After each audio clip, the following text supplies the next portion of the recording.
የት ነው የምትኖረው አሁን? አሁን እኔ ራስ አልኬማ የሚባል ቦታ ነው የምኖረው። እንዴ ዱባይ ነው? አዎ ዱባይ ነው ያለሁት። እኔ እኮ ሳውዲ ነበር የሚመስለው። ዱባይ ነው ያለሁት ራስ አልኬማ። አሁን የምንሰጥህ 1 ሚሊዮን ብር ወይም 25000 ድርሃም ማለት ነው። እሺ እንደዛ አደርጋለሁ። እንደዚህ ማረግ አወራሃለሁ ይበቃ። እንደዚህ ማረግ ትችላለህ። ከዛ ውጪ አሁን የምትሰራበት ድርጅት የስራ ክፍተት የማይፈጠርበት ከሆነ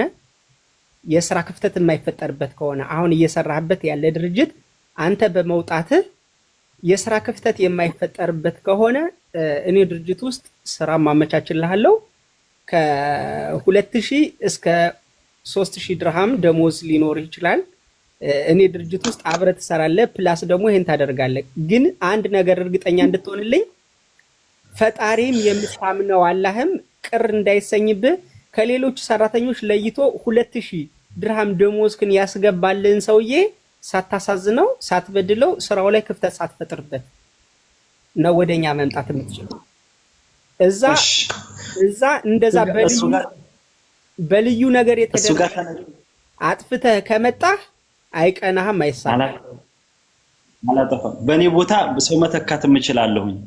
በቃ መተካት ልክ እንዳንተ አሁን ያንተን 2000 የጨመረልህ በስራ ደስ ስላለው ነው።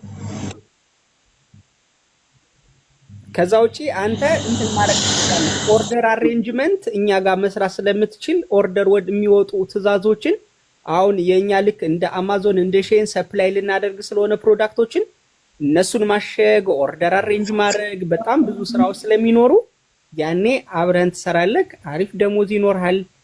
ግን ምን ፈልጋለሁ የሚለወጥ ቤተሰቡን የሚረዳ ዝም ብሎ ያገኘውን የሚያወጣ ገንዘቡን የሚበትን ሳይሆን ነገ እዚህ ነበርኩኝ ከሌ ጋር ሰርቼ ጥሩ ቦታ ደረስኩ ብሎ የሚያኮራ ሰው ፈልጋለሁ።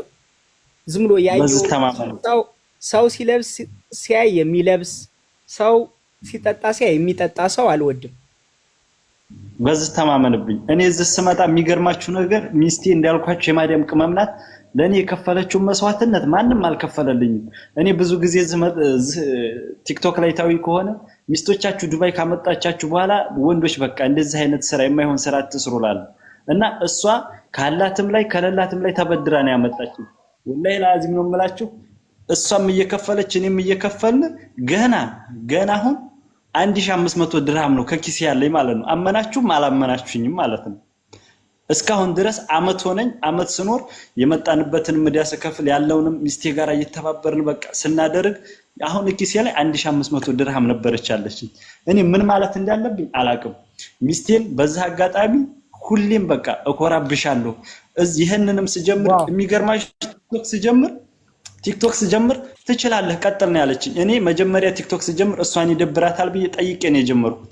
ቲክቶክ በከፍት ይደብርሻል አይደብርሽም ቪዲዮ እየሰራው በፖስት ብዬ ስጠይቃት እኔ ችግር የለብኝም ጀምር ነው ያለችኝ። ጀግና ነህ። በቃ ይሄንንም ስሰራ ይሄንንም